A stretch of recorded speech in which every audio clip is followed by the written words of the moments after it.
Baik, Assalamualaikum dan salam sejahtera langsung dari World Trade Center Kuala Lumpur. Anda bersama saya Sandanya dan ini fokus minggu depan.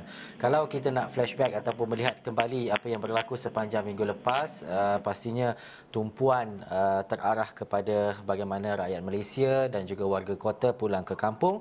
Hari ini masa dan juga waktunya untuk mereka yang berada di kampung kembali ke ibu negara. Kesesakan berlaku di lebuh raya utama terutamanya, dan kita akan mengemaskini dari semasa ke semasa, terutamanya berkaitan dengan kejadian ataupun apa sahaja laporan yang kami terima untuk waktu ini. Jadi untuk melihat kepada minggu hadapan, pastinya ada kegusaran dalam kalangan kita, terutamanya berkaitan dengan kesihatan, dan alhamdulillah kita dapat menyaksikan jumlah jangkitan kes COVID-19 yang semakin hari semakin menurun, dan kita mengharapkan ia konsisten selepas ini. Bagaimanapun itu perkara yang boleh kita lihat dan juga kita bincangkan lagi nanti. Tetapi untuk waktu ini, Pertubuhan Kesihatan Sedunia atau WHO melalui WHO Event Information Site atau EIS melaporkan kejadian hepatitis akut yang tidak diketahui penyebabnya yang berlaku dalam kalangan kanak-kanak berusia antara 1 bulan hingga 16 tahun. Dan kalau mengikut laporan sehingga 21 April ataupun pada bulan lepas, WHO menerima laporan sebanyak 169 kes di 12 negara, dengan United Kingdom melaporkan bilangan kes tertinggi waktu itu iaitu 114. Dan negara lain yang turut melaporkan kes adalah Sepanyol, Israel, Amerika Syarikat, Denmark, Ireland, Itali, Belanda, Perancis, Norway, Belgium dan juga Romania. Dan penyebab hepatitis akut belum dapat ditentusahkan dan masih dalam siasatan. Dan juga laporan yang kita terima berkaitan dengan seorang kanak-kanak di Sabah. Bagaimanapun laporan lanjut berkaitan dengan perkara itu akan kami bawakan nanti. Dan kalau kita bercakap berkaitan dengan hepatitis akut yang tidak diketahui penyebabnya, ini pastinya menimbulkan kegusaran dalam kalangan ibu bapa dan seluruh warga dunia, khususnya terutamanya apabila ia melibatkan bayi dan juga kanak-kanak. Jadi saya nak bersama dengan Dr. Farhan Rusli, pakar perubatan kesihatan awam, menerusi talian telefon ketika ini. Assalamualaikum doktor. Waalaikumsalam warahmatullahi wabarakatuh. Doktor, ya? Ya. Ya, doktor. Pertama sekali doktor, bagaimana untuk kita faham bila kita sebut berkaitan dengan akut hepatitis ini, mungkin ada dalam kalangan kita tidak begitu dekat ataupun tidak mengetahui apa antara sebab, kesan dan juga penyakit apakah ini, apa yang menyebabkan berlakunya perkara-perkara sebegini. Kalau sebagai permulaan ini Dr. Farhan boleh terangkan apa itu akut hepatitis?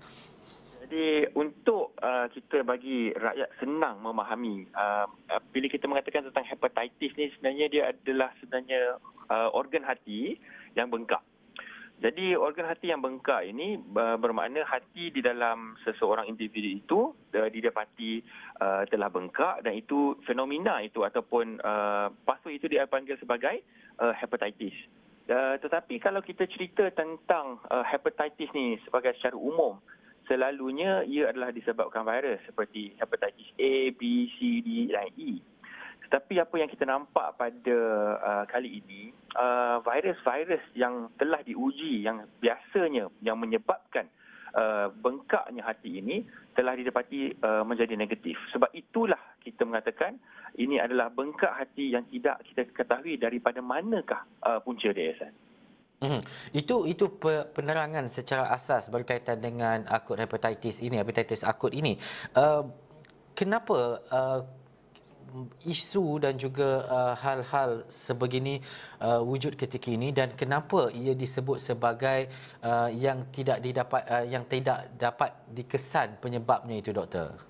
Okey, pertama sekali Ehsan, apa yang harus kita katakan dan harus kita faham bersama, kita tidak boleh menggunakan apa-apa spekulasi. Bermakna kita tidak boleh berfikir ataupun spekulat apakah penyebab dia, sebab secara jujurnya kita masih lagi tidak tahu. Tapi kita boleh menyatakan tentang fakta dan juga data yang kita telah peroleh buat masa ini. Yang pertamanya, kes-kes banyak ataupun kes-kes pertama dan kebanyakan kesnya kita jumpa di Scotland. Selepas itu didapat detect banyak di England juga dan di Amerika Syarikat. Setakat hari ini saya rasa lebih kurang 250 kes ini telah berlaku dan ada juga kematian disebabkan perkara ini. Ada juga lebih kurang 10% daripada mereka yang telah dikenal pasti mengidap penyakit hepatitis tanpa pengetahuan punca ini telah melalui liver transplant. Bermaknanya mereka telah mendapat hati yang barulah, transplant organ mereka. Apa yang kita dapat tahu daripada golongan ini, mereka telah menunjukkan lebih kurang 80% daripada mereka menunjukkan mereka positif adenovirus. Jadi adenovirus ni apa? Adenovirus ni adalah seperti kita punya selsema, batuk selsema biasa yang kita dapat, yang biasa-biasa kita dapat tahun ke tahun ni lah.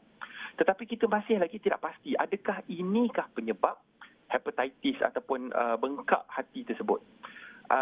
Dan apa yang saya ingin tekankan, ada juga setengah pihak yang mengatakan adakah ini disebabkan oleh vaksinasi ataupun vaksin yang diterima oleh kanak-kanak tersebut. Jadi alhamdulillah apa yang kita dapat data daripada United Kingdom, semua mereka yang telah dikenal pasti di peringkat awal ada bengkak hati ini, mereka semua belum lagi menerima vaksin COVID-19 tersebut. Jadi buat masa ini data tidak menunjukkan bahawa ia ada apa-apa kaitan dengan vaksin COVID. Saya rasa ini penting untuk rakyat umum tahu tentang apakah sebenarnya perkara yang telah berlaku sekarang.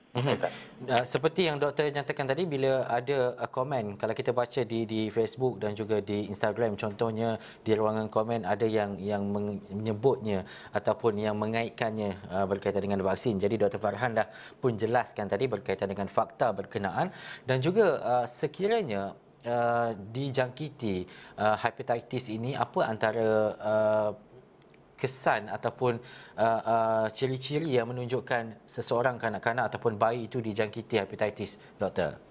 Jadi, benda pertama kita tidak akan tahu bayi itu sebenarnya ada hepatitis. Apa yang kita tahu ialah simptom-simptom yang kita nampak daripada data yang kita terima sekarang. Kebanyakan pada kanak-kanak tersebut akan ada sakit perut, mereka akan ada muntah dan juga cerit-berit. Tetapi kebanyakan pada mereka tidak melaporkan ada kenaikan suhu, maknanya mereka tak demam. Jadi dengan tiga-tiga simptom ini, selepas mereka menerima rawatan awal dan sebagainya, selepas menjelang seminggu ataupun beberapa hari selepas itu, kulit mereka akan menjadi kuning ataupun kita panggil jaundice. Dan apabila kita nampak kanak-kanak tersebut dah jadi kuning, terus kita akan suspek ada sesuatu yang berlaku dengan dia punya hati. Kerana kita tahu proses itu kalau ada kuning ke apa ke, mesti berkenaan dengan organ hati kanak-kanak tersebut. Dan apabila kita melaksanakan ujian yang seterusnya, baru kita akan dapat tahu bahawa hati dia sekarang telah bengkak. Dan perkara yang kita tidak tahu sekarang ialah apakah yang menyebabkan hati kanak-kanak yang dijangkiti kuman bakteria virus tersebut, apakah punca dia? Virus manakah sebenarnya yang memain peranan untuk menjatuhkan mereka ni di dalam lingkungan hepatitis buat masa ini? Doktor, adakah ini dikategorikan sebagai penyakit berjangkit ataupun virus itu bermutasi dan sebagainya? Bagaimana untuk kita perjelaskan berkaitan dengan perkara ini? Terimanya daripada mana ataupun virus daripada bawaan orang dewasa dan sebagainya, doktor? Dah, dan itulah sebabnya Ihsan yang saya katakan kenapa kita tidak boleh ada apa-apa spekulasi, sebab buat masa sekarang kita tidak tahu. Itulah jawapan yang sebenar-benarnya. Kita tidak tahu apakah mekanisme dia, macam manakah ia boleh ditransmit daripada satu orang ke satu orang. Adakah punca ini disebabkan virus yang lain? Adakah ia disebabkan common cold? Adakah ia disebabkan varian-varian COVID yang masih lagi kita belum jumpa atau sebagainya? Kita tidak tahu kerana buat masa sekarang kita hanya ada teori. Dan teori-teori ini perlu data dan juga kita perlu lebih informasi untuk memastikan bahawa adakah ia benar ataupun tidak. Jadi buat masa sekarang, jawapan yang benar dari Ihsan, kita tidak tahu.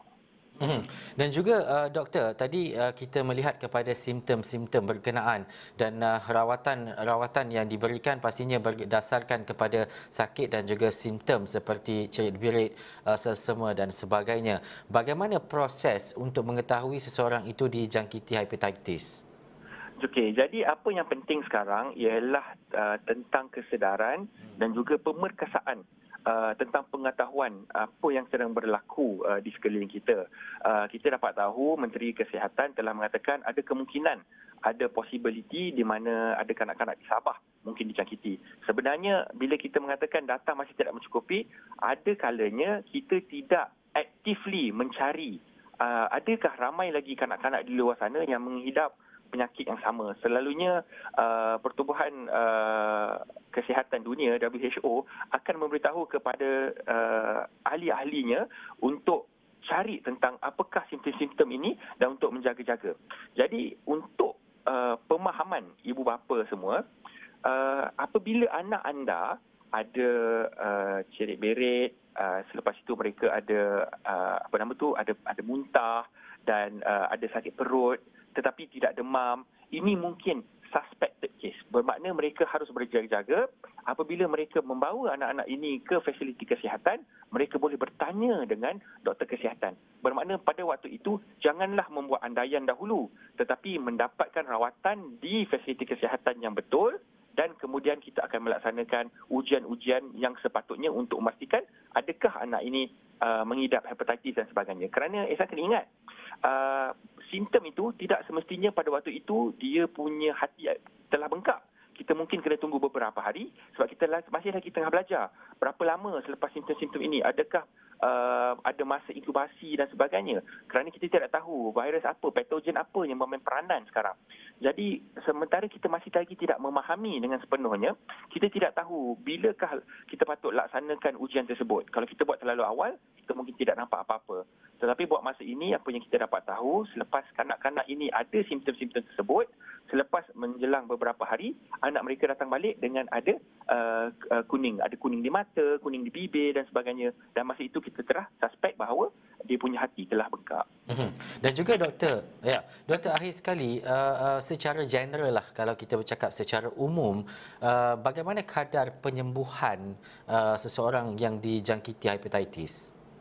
Jadi untuk hepatitis, sebenarnya kita ada banyak jenis hepatitis. Ya. Tapi untuk kita punya topik hari ini, di mana ini adalah hepatitis yang sekarang kita tidak tahu daripada puncanya apa, dia punya kadar kebaikan dia ataupun orang yang menjadi baik selepas mendapat dia punya data itu menunjukkan bahawa lebih pada 10% memerlukan liver transplant. Maknanya mereka kena ada organ yang baru. Ada juga menunjukkan ada kematian. Tetapi ada juga yang menunjukkan ada yang baik boleh terus sembuh, ada juga yang masih lagi kekal di dalam hospital, ada yang baik secara perlahan. Dan ini adalah sesuatu yang kita boleh jangkakanlah kerana setiap sesuatu individu itu, cara dia bertindak balas dengan sesuatu penyakit adalah amat berbeza. Dan data yang kita ada sekarang adalah amat sedikit untuk kita mengatakan bahawa kalau kena ini mesti baik ataupun kalau kena ini meninggal ataupun banyak. Kita masih lagi tidak mempunyai data yang mencukupi untuk kita membuat ramalan tentang apakah peratusan yang boleh baik ataupun tidak, Isa. Dan juga doktor, apa kesediaan kita dan juga kesediaan Malaysia untuk mendepani perkara-perkara seperti ini? Jadi benda pertama ataupun benda yang paling utama buat masa sekarang, seperti yang disarankan juga, adalah untuk pemantauan. Bermakna perkara pertama, kita harus memastikan semua fasiliti kesihatan kita, semua kita punya pegawai-pegawai kesihatan harus ada di dalam nota ataupun ada, kita panggil apa, early notice for identification. Bermaknanya mereka diberitahu dengan awal jika ada kanak-kanak di dalam lingkungan umur sebegini datang dengan simptom-simptom begini, sila ambil test ataupun buat ujian ini untuk memastikan mereka ini tidak mengidap penyakit tersebut. Ini juga harus diberikan kepada semua fasiliti kesihatan awam dan juga swasta, terutamanya swasta, kerana kita tahu majoriti daripada rakyat Malaysia, terutamanya yang berkaitan dengan pediatrik, kebanyakan pada mereka akan ke pusat fasiliti swasta, dan kita tidak boleh hanya treat benda ini macam dia ada sakit perut, dia cerit-berit, kita bagi ubat saja untuk itu. Bermakna kita sekarang kena ada pemantauan. kita kena bagi tahu kat dia nanti lepas minggu ataupun lepas beberapa hari, kalau anak nampak kuning ke macam mana, kena datang terus balik kat kita. Bermakna kita harus berjaga-jaga. Inilah kita panggil pemantauan awal untuk memastikan kita tidak miss ataupun kita tidak terlepas kes-kes tersebut. Baik, jelas apa yang dinyatakan oleh Dr. Farhan Rusli, terutamanya untuk kita memahami berkaitan dengan hepatitis akut yang melanda dan juga didepani dunia dan juga beberapa negara ketika ini. Terima kasih Dr. Farhan Rusli. Kita akan melihat kepada perkara ini dari semasa ke semasa Pakar Perubatan Kesihatan Awam. Kita nak berhenti rehat seketika, kembali selepas ini kerana isu debat saya akan bawakan bersama dengan Dr. Taufik.